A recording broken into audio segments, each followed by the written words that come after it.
What is man? After God created the plants and animals on the earth, he had one more thing to create, the pinnacle of his creation.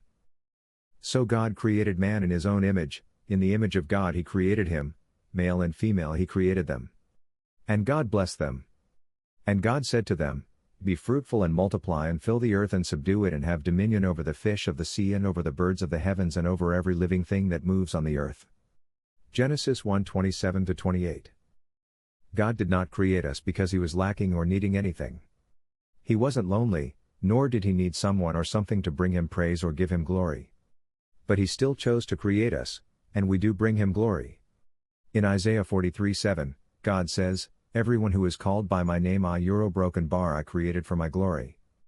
Although this fact is supposed to give our lives significance, unless we understand what it means, it can seem empty and meaningless. To give God glory means to give him great honor and praise, and we can do that in various ways. Created for God's glory. Because we were created for God's glory, our ultimate goal in life should be to live for his glory.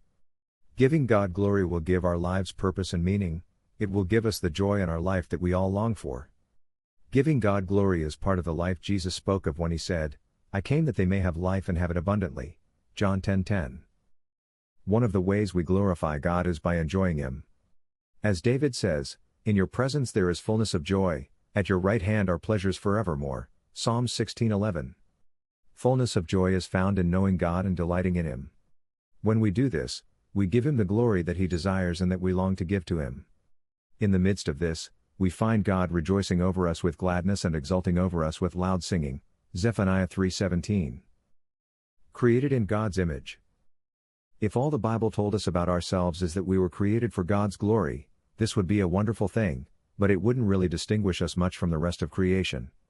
4. The heavens declare the glory of God, and the sky above proclaims his handiwork. Psalms 19:1.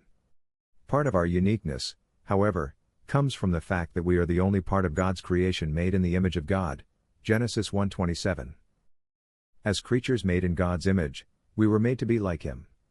Therefore, the more we understand about God, the more we understand about ourselves. And the more we understand about ourselves, the more we understand about God.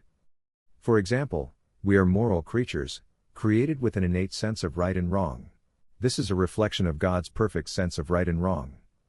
In addition, we are not merely physical creatures, we are also spiritual creatures, which means we are somewhat like God, who is spirit. Our spirit is a reflection of God's nature and allows us to relate to him personally. To take another example, our ability to think about and process information is a reflection of God's knowledge. And our ability to relate to others, as well as our desire for community, is a reflection of God's perfect community within the Trinity. The Father, Son, and Holy Spirit have forever related to each other perfectly. Because of sin, God's image in us is partly distorted. His image is not seen as clearly as it once was. Although the Bible is clear that man is still made in the likeness of God, James 3:9, that likeness, defiled by sin, doesn't look like everything it is supposed to. For example, sin distorts our moral judgment, clouds our thinking, and hinders our fellowship with others. The good news is that God's image is being restored. God redeems his children through the life, death, and resurrection of Jesus so that they can be conformed to the image of his Son, Romans 8:29, who is the image of the invisible God, Colossians 1:15. Paul says that fellow Christians have a new nature, which is being renewed in knowledge after the image of its Creator, Colossians 3:10. And while here on earth, we are being transformed into Christ's image from one degree of glory to another, 2 Corinthians 3:18. At the end of time, all of God's children will become like his Son, Jesus Christ. 4. Just as we have borne the image of the man of dust, we shall also bear the image of the man of heaven, 1 Corinthians 15:49. Christ is the image of God, 2 Corinthians 4:4, in a perfect sense.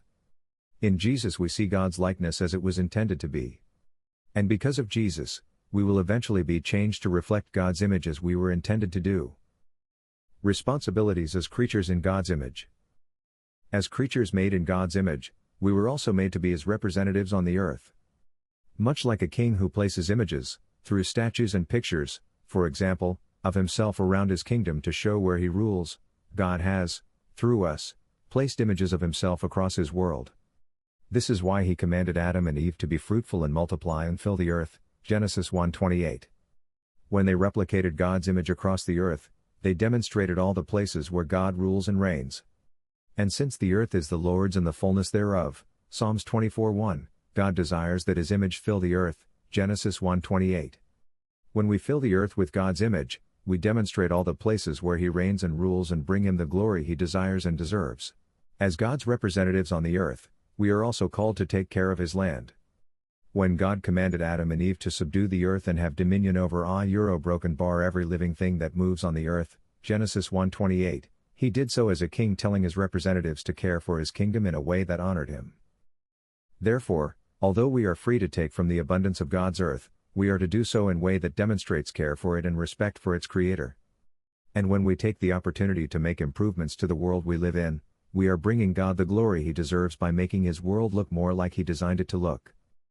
As God's image bearers, as representatives of the King of the universe, we have the awesome responsibility to help restore his people and his land to the way they were meant to be.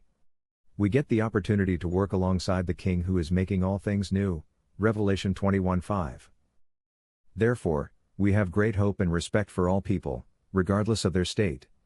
They, like us, are the culmination of God's infinitely wise and skillful creation. They have the potential to return to the beauty of Jesus Christ, the image of the invisible God, Colossians 1:15, by turning away from their sin and turning to their Creator. We also have great hope and respect for the world God has entrusted us with. We long to see it return to its original state, a world without thorns and thistles, Genesis 3:18. And as we joyfully work toward this goal, we give God the glory we were created to bring to him. My name is Caesar and I'm a voice in the desert.